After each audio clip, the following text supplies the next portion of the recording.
If you've been in this stage the last couple of days, you've been blessed to hang out with Cozy. She's like the very best. She's one of our recruiters, and it's been fun to be a Pattern for a while because she has literally recruited the whole team that works at Pattern almost. So she's fantastic. It's so fun to have so many great people. Just catching up with Ben. Thanks for coming here today. Thanks for having me. This is a tough hour right after lunch. I know, seriously. We'll probably have some people coming in here. I guess by raise of hand, how many people know who True Classic is? Okay. Look, hold on. I gotta take a picture of that. Hold on, can you show it again? Has to be proof. I gotta send it to my team. Hold on. Woo. How many people know about True Classic? Show of hand. All right, there we go. So good. And I'm wearing my True Classic tee in honor of this. I'm like so stoked to talk to you. We were talking right before we came up here. Pattern has worked with so many different brands. You saw that probably in the presentation today. And we work with a ton of brands in different categories. And when I found out we were talking to True Classic, I was like fanboying a little bit, just because I see you guys as a company that has really disrupted. Not only like a commodity space, apparel for sure, and men's apparel specifically. It's kind of a sleepy industry. But so much of what you guys are doing, you guys are just leaders. You're just pedal to the metal on so much stuff. So tell us a little bit about you and about the journey and what you guys are doing to disrupt this crazy industry. All right, and we'll make it as interactive as possible because this talk is for you guys. So if you have things to come up, let's just actually engage. I'll start with just a few questions just to orient us. Does anybody know how many companies are out there in the world, roughly? Throw the numbers out there. Any guesses? 3 billion. A little less. More than 10. Just over 300 million. Call it 340 million companies worldwide. How many companies out of them are roughly estimated to ever cross 9 figures or $100 million annually? What percent? Just under 1%. And then what percent of those who do ever reach 9 figures ever do so in 2 years? 0.1%. So you're now down to like a few thousand brands. And raise your hand if you have ever heard about a brand that bootstrapped and grew past $100 million in 2 years, and the kicker, did so profitably. Any brand comes to mind? Somebody gotta send this guy some. Where's Brianna, by the way? Brianna is here. We gotta take care of this. Let's send him some gear. So that's the story of True Classic. Now, the nice thing I like to start with is the idea that when you hear a story like that, you immediately go back to okay, so how come? What's behind this? Where's the X factor? Tell me more. How did you do this? And the nice thing about that is that there are no real X factors. There is no celebrity behind the brand. There is no insane product innovation where you're like, oh, these guys did something that nobody has ever done before. There is no bunch of VC funding or us just spending money to grow at all costs. This is a real business going into a commodity space and disrupting in 2019 something as boring as the t-shirt industry, right? It's been around forever. So the story of today is kind of like how do you go about that? And I want to kind of make sure that people are feeling inspired with all your brands to do the same. So it starts with the consumer. And the brand started back in 2019 with the idea of how do we make people look good and feel good? And specifically within that for guys, for men. And we really wanted to figure out what can we do to make that impact? And we actually identified that despite however long t-shirts have been around, there's still a big, massive gap in that industry where guys don't feel like brands build t-shirts that fit their body really well, that feels really great. And the few that do, gouge them and charge ridiculous price points like $60 and $70 and $80 and $100+ for a t-shirt. So we were like, okay, let's go and attack that kind of head on. Let's create the best t-shirt in the world, fitting really well around the chest and arm, looser around the torso, feels great, super soft, nice to wear, and offered at a really great price point that people feel like, I don't need to think twice before I buy that shirt. And let's also make it about them and not us. So let's not put any branding on the garments, which is very unique in that regard, because majority of brands do put logos everywhere. And let's launch and see what happens. And we started really narrow. T-shirt, core colors, black, white, a few other kind of core colors, in the US on a Shopify website, primarily marketing on the back of Facebook and Instagram. And the product market fit was absolutely insane. And we grew really, really rapidly, well beyond everybody's expectations. At the time, I was still consulting the brand. I used to work at Facebook, and I was on the inside, kind of like Facebook and Instagram, and seeing all the craziest kind of like growth stories of all time. And I've never seen a true classic. And I was like working with the founders, and I was like, do you all realize like what we're building here? This is an unbelievable story. And I don't think any of us really realize how far it can go. And fast forward about 2 years after doing it on the sidelines, I joined to run the day-to-day with the most incredible teams across marketing and product and ops. And I have 2 members here, Mark, who leads marketplaces, and Brianna, who leads our customer support teams, just doing an incredible job. And we started really narrow and focused, and once we found that product market fit, we started thinking bigger, as in like, okay, the purpose remained the same. We are here for other people. We want to make them look good. We want to make them feel good. What else can we do? And we thought about it from a product lens and said, well, if the t-shirts work really well, what else do they want? And we started doing other categories. I'm wearing our button down, and I'm wearing our jeans, I'm wearing our underwear and socks and other categories, and people love that. And then we started thinking, okay, from a distribution standpoint, where can we be? So started with a website, but then thought about all the other digital storefronts, like this social media shops and Shopify Shop app, and launched 8 retail locations, because majority of apparel is being purchased offline, 60, 70+%.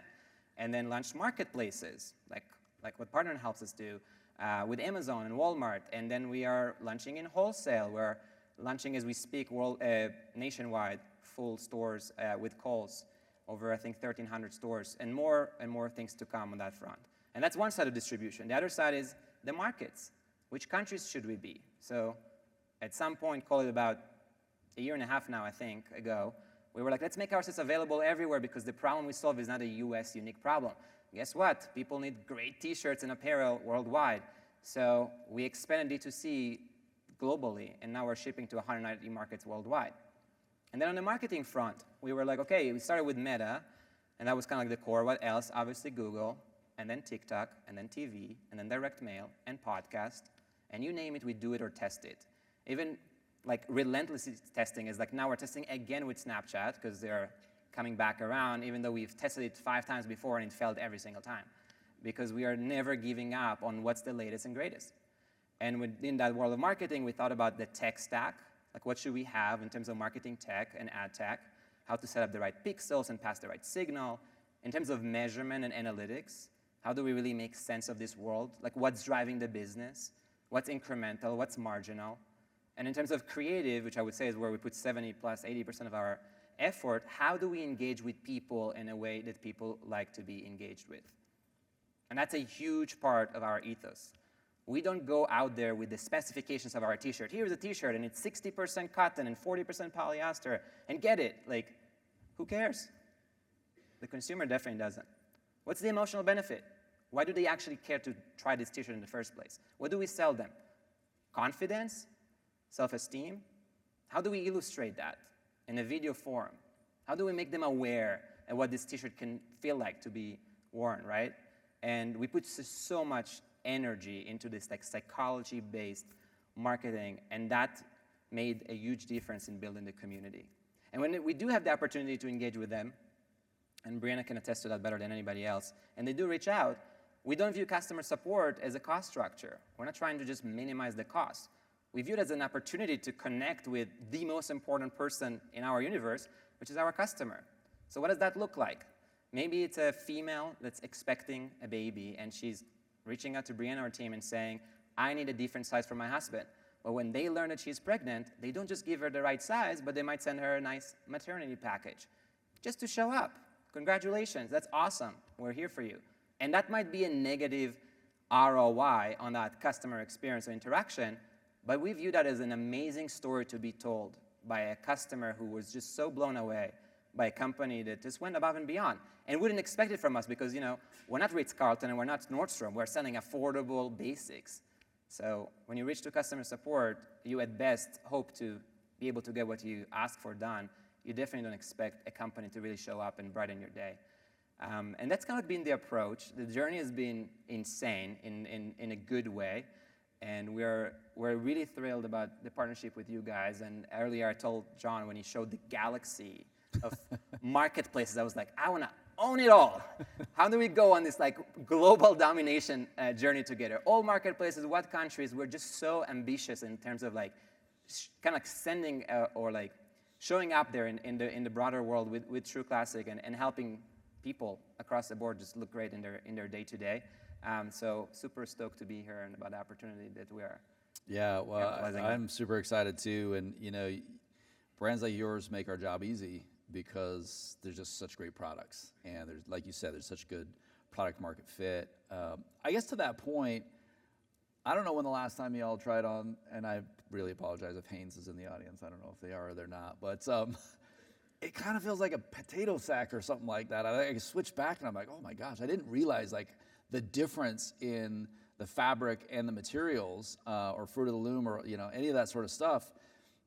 One of the things I like the best about your shirts, and I haven't moved on to all the other stuff, is, I will say actually, I went on to find, because I do love just finding anything that matches these kind of like teal Accelerate. And you guys, I found out you guys came out with a ton of different colors.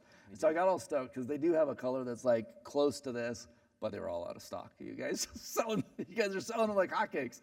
But the quality is so high, it's just soft, it's stretchy. To your point, it's super comfortable. What was kind of the ethos, and where do you guys manufacture? Like, who came up with this idea? Because they're, to your point, they're not like crazy expensive.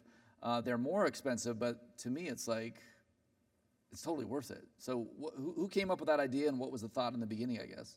Yeah, I mean, we just obsess over delivering for the customer. We work with quite a few different manufacturers, different country of origins, obsessed over fabrication, over cutting and sewing and ensuring consistency, over fitting, which is a huge, huge gap in the industry. To your point, aside from the feel, it's like so many garments out there are just ill-fitted for individuals. And we just take guys of all sizes and obsess over the little details to make sure that when they get that, they are really happy with how it fits.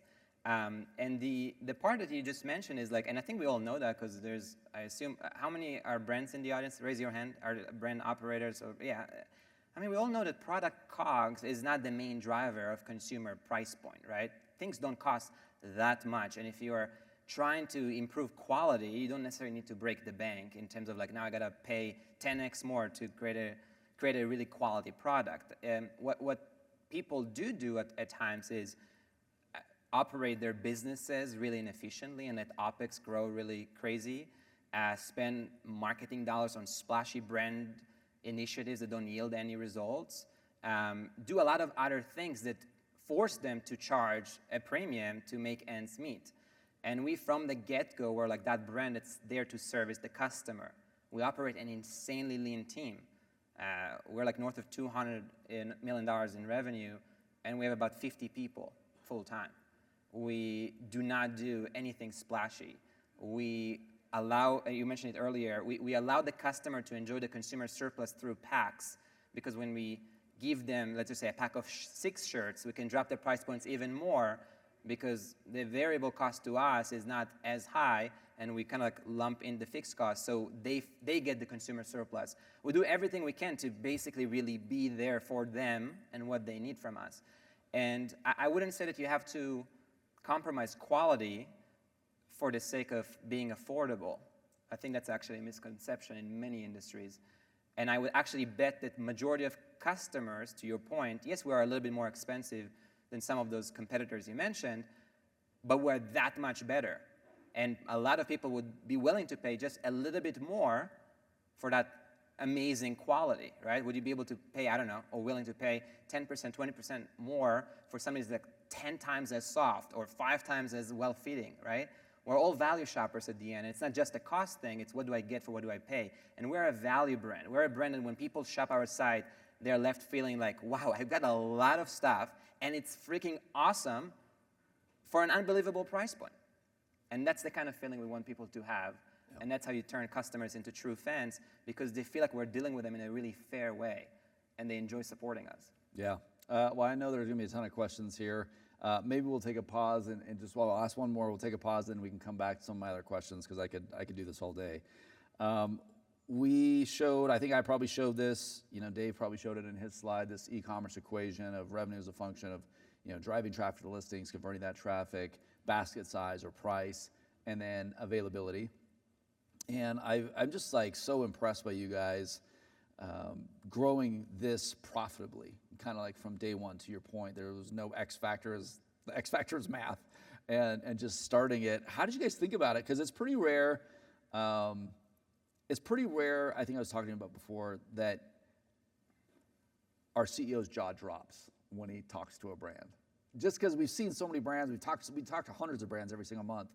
And when he found out how much you guys were investing in performance marketing every day, his jaw dropped. And he was like, oh my gosh, these guys are legit. These guys are for real. We have to find a way to partner with you guys, et cetera, et cetera. Tell us, I guess, about that e-commerce equation, you guys, and you're overlaying not just, again, revenue, you're overlaying profitability. Tell us about how you guys think about the math, because I know you guys are super data fanatics too. We absolutely are, and that's the one thing I would say. I love your equation, but the lens we look through is very much profitability and not just revenue, and it's a huge evolution that if you were to take anything from my talk, please go back and focus on profitability. It's the only thing that matters for you to be able to sustain your operations. And we just didn't have the benefit of anything other than that, because if we were not profitable and we don't have money raised, like how are we going to operate, right? So the laser focus is on driving incremental, marginal contribution profit. And let me unpack that. Incremental being, what does it actually drive, and what would have happened had I not done that? And it can be a program, like the email marketing program. It can be spend, like if I were to spend on branded search. I remember the first night dinner, someone asked about branded search to non-branded search. What is the right ratio, right? Well, I would break it as in like, there is no right ratio. I actually would reframe the question. How much should I spend on branded search? How much should I spend on non-branded search? Let's think about that. What is branded search doing for us? How incremental is it? Can we run a holdout group to understand what happened when we don't spend into branded? Are we losing money? Is that conquesting risk really that high? And is there an ROI? And like, to what level does that make sense for us to spend there? And we'll go to that maximum level, right, of how incremental is it, and then marginally, right? Marginal is, what is the last dollar or last $10,000 or whatever scale you're on versus the average, because you're always on that diminishing returns curve. So average is not good. If you're happy with your average, you should be cutting back, because the last dollars are least efficient. And then same goes for, let's just say, the non-branded part. Well, first of all, it's not all non-branded. It's in like what keywords, and are you better with specific keywords that are kind of like broader, high volume, high search traffic? Are you better with like long tail? Are there specific categories where you're more incremental, less incremental? And again, how do you maximize each of those? So there's no right ratio. You got to think about things kind of like individually, and that's true for every part of the marketing stack, any channel, any tactic. And then you start putting those two lenses, and you say, okay, that's the idea of incrementality, again, through conversion lift testing, through MMM, marketing mix models, through just understanding the correlation. Is there a causation? Is there a relationship here? What am I getting for what I'm paying? And that notion of like, where are we marginally on the curve? And then this notion of contribution profit. Revenue is very misleading, and there is so many things that people forget to account for. There is product COGS and fulfillment pick and pack, or fees, all sorts of fees if you are doing it through Amazon, and returns and exchanges and customer support tickets and payment processing fees and a bunch of other things. Advertising is a huge one too. So where does it all net out? Is that revenue good enough? Are we profitable? And what is that contribution profit per customer, per order, per session? And that is the lens we look through it. And we are all, and it's not perfect. It's not that we have figured it all out, but we're striving to get towards that read. And it puts you into this like all-in equation that you take into account. So you mentioned some metrics. So if someone comes to our site, the two metrics I like the best are what is the gross profit per session and what is the net revenue per session. Net revenue too, not Shopify, not Amazon. There's a lot of crap in there that you don't want to account for, right? Duties, taxes, just a bunch of stuff. Net revenue per session, gross profit per session. I want to maximize those two things. And that's the lens we look at everything we do through. What products we list, how large of a pack, what to do on a homepage, what to do on the collection page, what to do on the PDP, what to do in the cart, what to do in checkout, what to do post-checkout. I know you kind of mentioned earlier, like every one of those steps it's like nauseating to what extreme we take the testing roadmap. And we're never satisfied. It's never good enough. There's always something better. So every week, we're like bringing new energy, new ideas, incredibly open-minded. And what we value is moving the needle.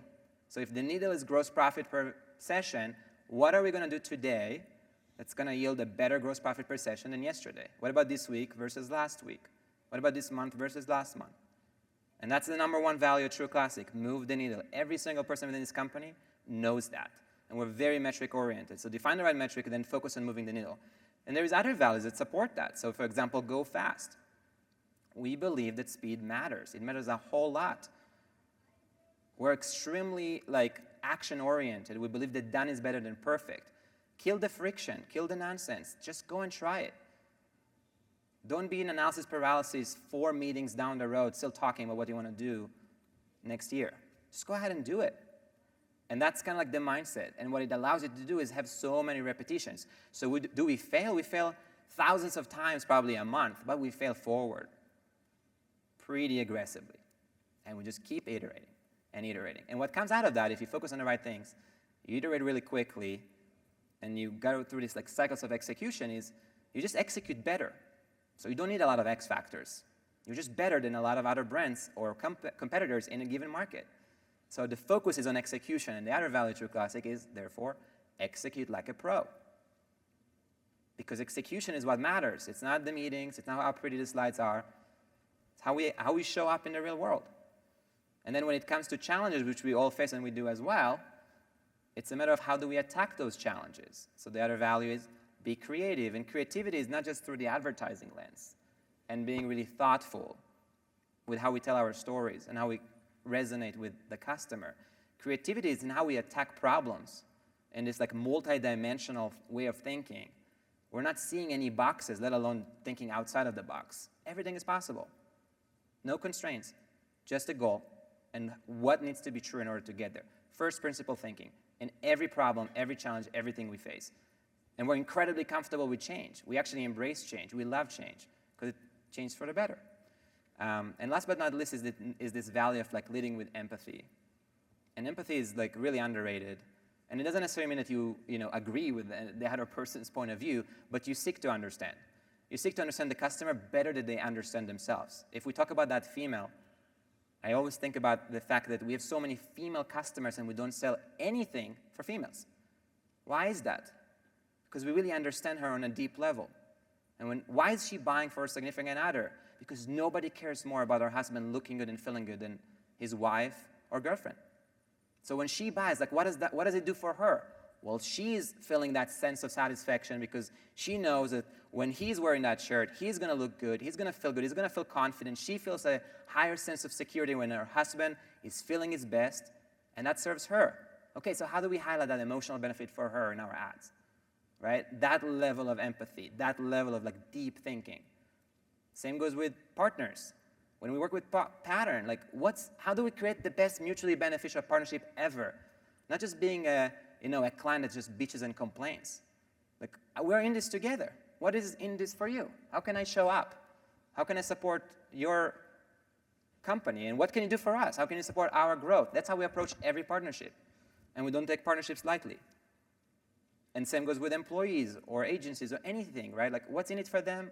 What's in it for us? How do we create the best possible relationship? So those are core values of how we operate. And everything you see on the other side is through that like lens of very specific like philosophies and frameworks that we just hold near and dear to our heart. I love it. I appreciate you walking through those values.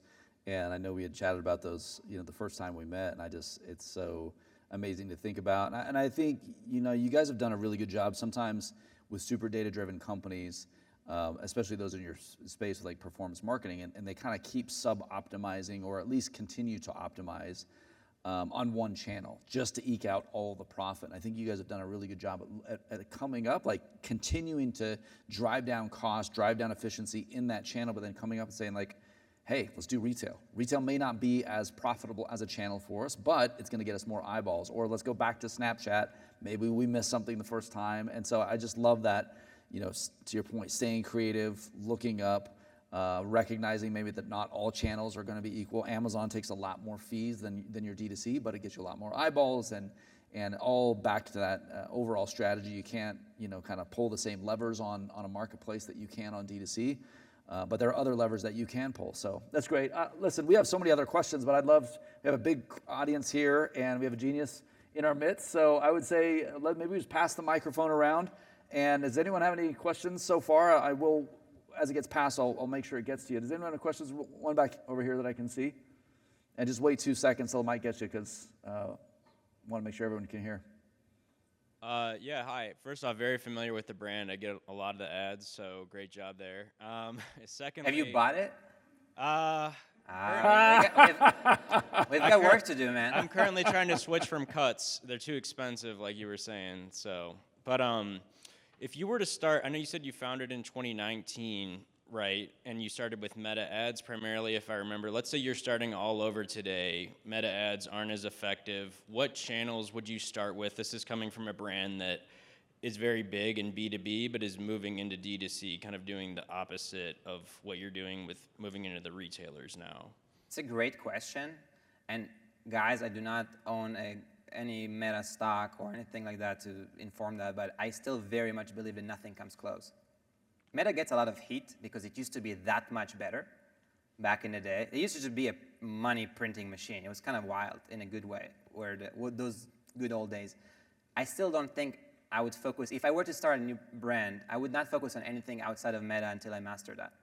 I still think it has the most scale, has the most efficiency. You can go with this global, and nothing comes close from a direct response perspective. And we are dying to diversify anywhere we can. But that to me is still the place. Now, if you were to say, again, it really depends on a type of brand, but if you are trying to capitalize on existing demand versus like generate the demand, then yes, obviously Google and search. But on like telling the story and getting eyeballs, I think nothing comes close with their AI and machine learning. And I would actually also say that shiny object syndrome is really important to avoid, especially early on. And that's true in anything you do. If you're doing product, like focus on the core product before you expand. If you're doing marketing, focus on the few channels like Meta, email, SMS, right? Like as in like, you cannot go wrong with that triangle before you do kind of other stuff.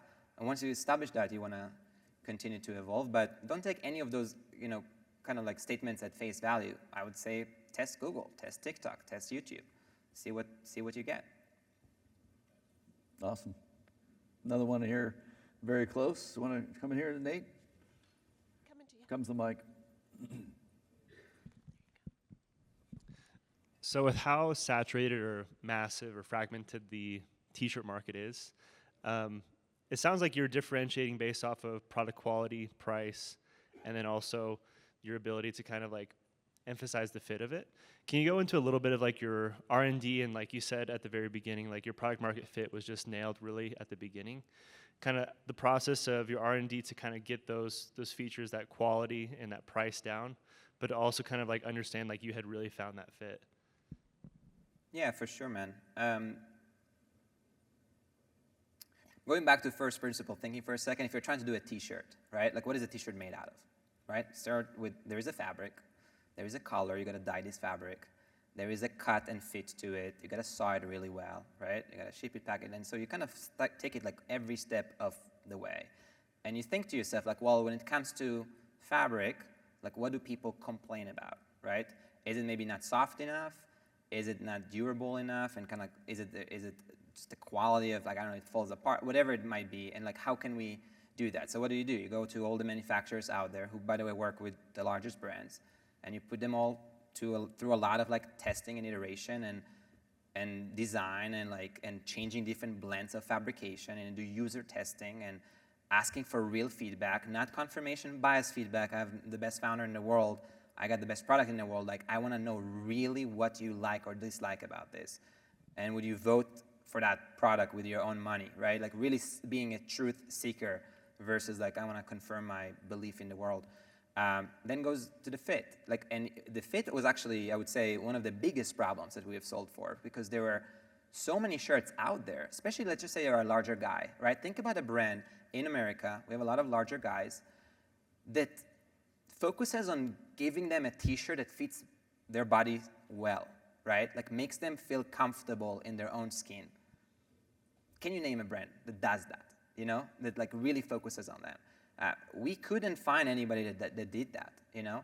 And we also were very inclusive from the get-go. We go up to 4XL. Do you know of any brand that focuses on 3XLs and 4XLs and like caring about those guys? It's not sexy, but those are real humans and they need a t-shirt like you and I, and like how do we show up for them? So we were always kind of super inclusive, and the fit, I would say, is something we have obsessed probably more than anybody out there, and we bring a lot of like fit models of different sizes, and we just make sure that it's not like, hey, here's one fitted, I don't know, a medium or a large, and let's just do the full grade. No, the guy on the 3XL might want certain things different than the guy who wears the medium. And maybe we need to kind of really understand them as a human versus like, well, if that's a medium, then, I don't know, 10x it, and it's whatever it is to get to that size. So that's on the fit. And then it's just like, you don't have to nail it from the first time. You gotta just be good enough, and you get product feedback. And we've had our first feedback.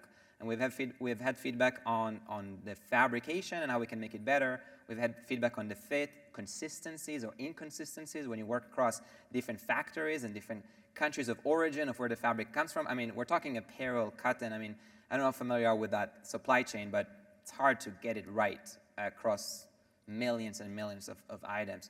And we have consistently, and I don't know what iteration we are on of the shirt. Maybe Brianna even can chime in on that. I don't know, 10? I don't know. Well, like, we have worked through vendors. We've worked through suppliers. We've worked through different mixes.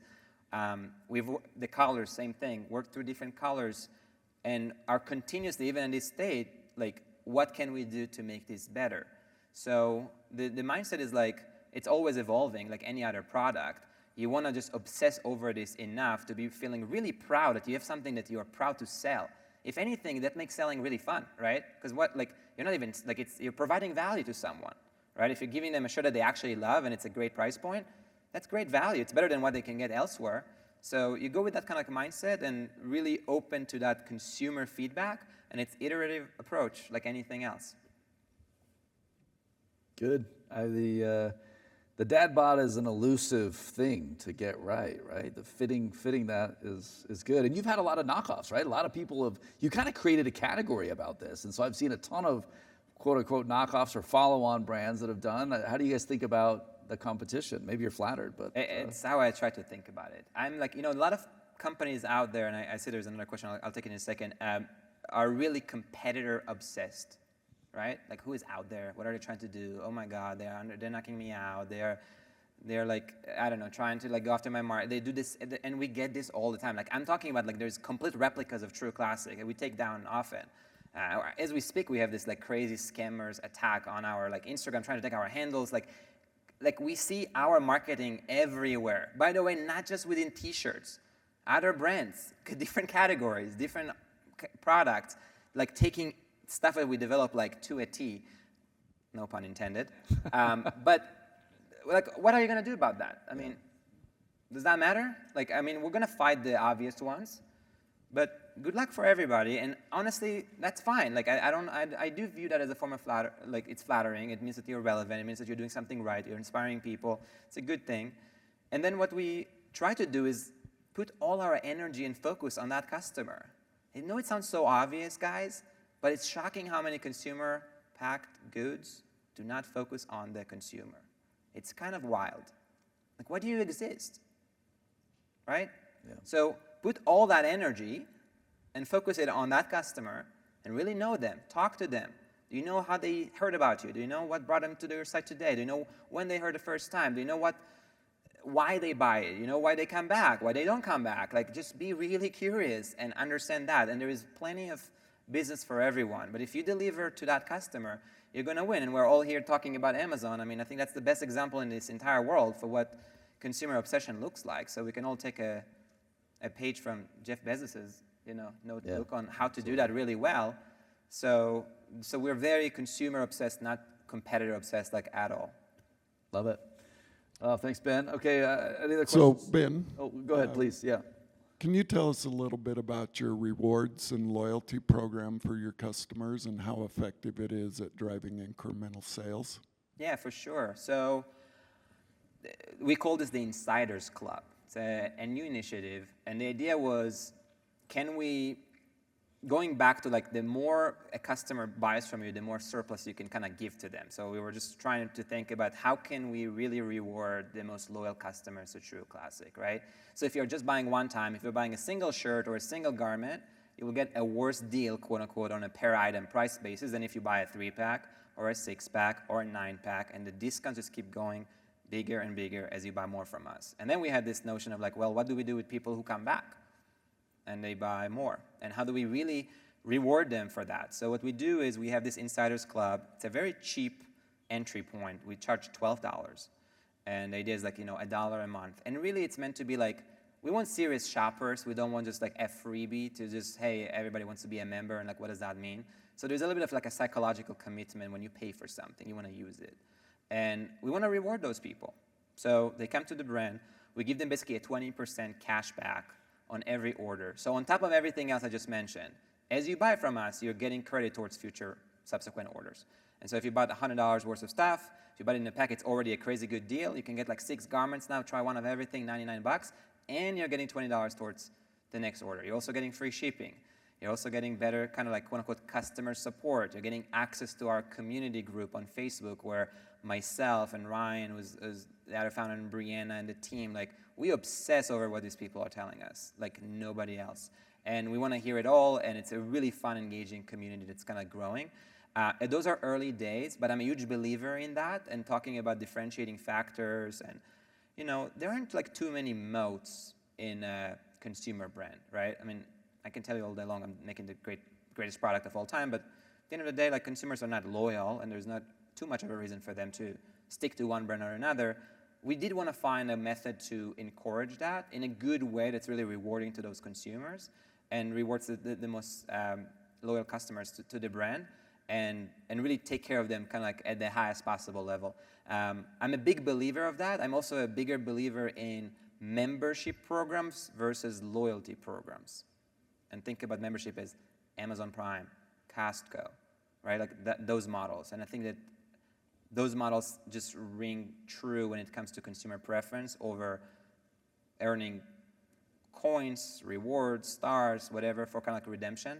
So that's the model that we picked. Love it. Kevin, you have a question? Or, yeah. Yeah. Hey, Ben, I was curious about data and profitability and margin. If you could tell us what you're studying, like cohort-wise. Are you looking at LTV margin every month? Like, are they using discount codes when they come in? Are they coming in through Meta? And then are you trying to, repeat that as opposed to, or are you trying to sell them a new product as opposed to buying a new customer for a new CAC, which would then hurt profitability? So I'm really curious about the whole repeat customer and the data you're using, and if you're looking at dashboards every day, or how that works. So first, really important, lifetime value, right? I hate those values like AOV or LTV because nobody cares to define what the value is. So you have to be really careful. What do you actually value? AOV is not what Shopify or Amazon or any of them show you, right? To me, it's like, what is the net revenue per order? Let's be specific. What is LTV for us? I call it the customer lifetime value. We gotta be clear on like what is the lifetime, like how long are we looking, and we gotta be clear on like what is the value. And to us, it's the accumulation of contribution profit per customer, cumulative contribution profit per customer over different time horizons. That is a North Star metric. And if you think about it on day one, that would be, well, I generated an order. What is the gross profit for that order? Again, take the revenue, the gross revenue, knock out all the different line items down to gross profit. And then there is CAC, right? As in like we acquired a customer for a given cost. And then you're net with what is the contribution profit per customer in that moment in time. If it's 0, you broke even. Great, that's a good target. And then you start accumulating from there on subsequent orders. And it's a really interesting metric to look at, but we like to look at the drivers. So as I mentioned, there is basically, if we think about the accumulation of contribution profit, like what's driving that, there is in the beginning of time, like the customers and kind of like the CAC. And then there is like the average order value when it comes to the gross profit per order. We also look at net revenue, but we're really laser focused on that gross profit per order. And there's the frequency, like how often do they come back, right? And you want to generate those frequent orders more frequently, and you want to generate healthier orders when they do come back. And so what we look at is, what does that look like for a given channel? So let's just say just Shopify. And I'll give you the example of Shopify and Amazon. Like one of the biggest things we were concerned with earlier days when we moved to Amazon was like about the cannibalization aspect. So we wanted to really understand, well, what happens? So we were able to push really hard on the Amazon team and got this amazing analysis. Maybe we're, I don't know if at first, but one of the first, that we're able to get Amazon to match our entire Shopify ecosystem within our entire Amazon ecosystem. And in a clean data room, actually understand how many of our Shopify people, or customers, are known Amazon customers and vice versa, and what is the overlap. And the next iteration of that is, I don't care even about just what is the overlap, but I care about, okay, if I lose a customer that started on D2C, and it was on this retention curve, or call it cumulative contribution profit per customer curve, and let's just say there's a moment in time where they now jump ship and they start going to Amazon. I want to continue that curve, and I want to understand, like, well, once they jump ship over to a marketplace, am I better or worse off? And what we see on Amazon as an example is we have a lower AOV, or in our case, average order net revenue per order, but we have a higher frequency. And I think a big reason for that is because we do so many upsells and cross-sells super well on the side. We have the membership program, we have post-purchase upsells, we have all sorts of bells and whistles that just don't exist on Amazon. But also what we do is we sell people a lot more upfront so they don't come back as often. So we kind of understand those behaviors and understand, like, net, am I happy with a customer that moved from Shopify to Amazon or not? Is it accretive? And then I'm thinking about it from kind of like the first time around, right? Like when they come to the brand, now some customers who see your ads, if you're only available on Shopify, will buy you there or not buy you at all. But now when you're there and on Amazon and in retail and at calls, like, what does it do for you if they pick another channel? So those are the lenses we look through, very much cohorted by month. And the idea is, like, if you were to just chart that cumulative contribution profit per customer, first is like we want not just the normalized metric, but we want as many customers as possible, right? We want to have as many of those curves as possible. And then if you take that average, we want it to kind of like raise it, and we want to bend it, as in, like, we want to start from a better starting point. Can we, if we were to break even, can we make $1, $2, $3 on that initial transaction? And then how can we bring them more often? How can we shorten that frequency of purchase? And maybe if we sold them a pack of shirts, now it's time to hit them up with the jeans or the underwear or something else. It just depends. How do we personalize that? And how do we make every transaction count? How do we drive that gross profit per order? So you see how you're left with like a few needles. And going back to my notion of moving the needle. Now that you have that laser focus, you look at it and it's like, what needs to be true? So next week's orders come in more profitable. That the time between orders shrink. That more customers come through the door. And you kind of go down this path. And I like to see that customer or that cumulative contribution profit evolve over time as you introduce new categories, new colors, new products, and see how that trajectory continues. That's super fun. Okay, well, we probably have one or two more questions left. Anyone have more questions for Ben?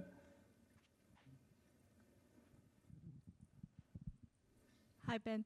You mentioned about a customer. I'm curious, your customer base for now, especially your buyer, for per different platforms, how much like percentage of females and males they buy your product for this, like especially for men category.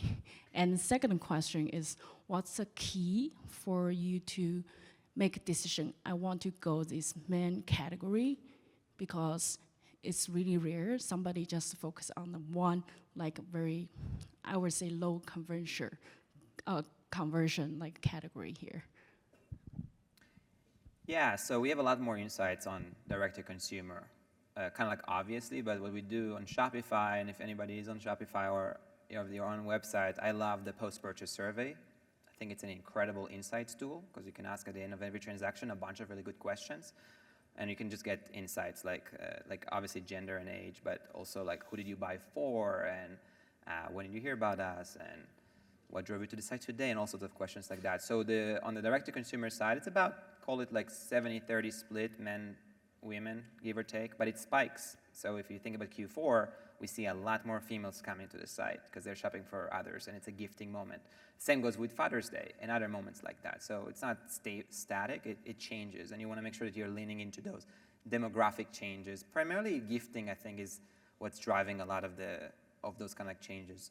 And then it might look a little bit different when it comes to like, now we're back on Snapchat. We're going to attract a younger audience naturally, right? It might be behaving differently and might have different needs. And when it comes to like the category, I think you can stand to win in pretty much any product category. I know a lot of people like focus on like what is the highest margin business or what is the right product. Should you start with jeans or should you start with t-shirts? Well, if you think about apparel, like Bombas killed it with socks, and we had like MeUndies or whatever with like underwear, and we have us with t-shirts. I mean, you can do it with anything. You can sell canned water like Liquid Death and kill it.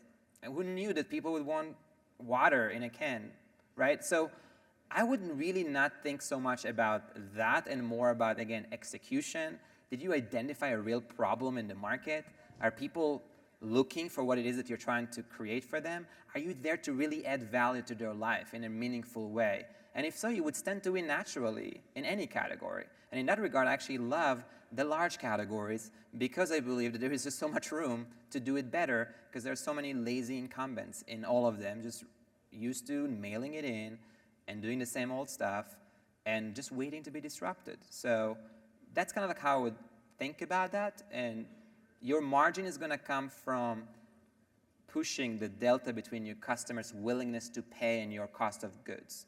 And that part is by doing a phenomenal job creating a quality product, marketing it really well, illustrating the value, the emotional benefit versus the specifications, right? And really adding that value to the consumer's life. Love it. All right. Well, we unfortunately are at time. If you have more questions, feel free to come find Ben. But let's give him a round of applause.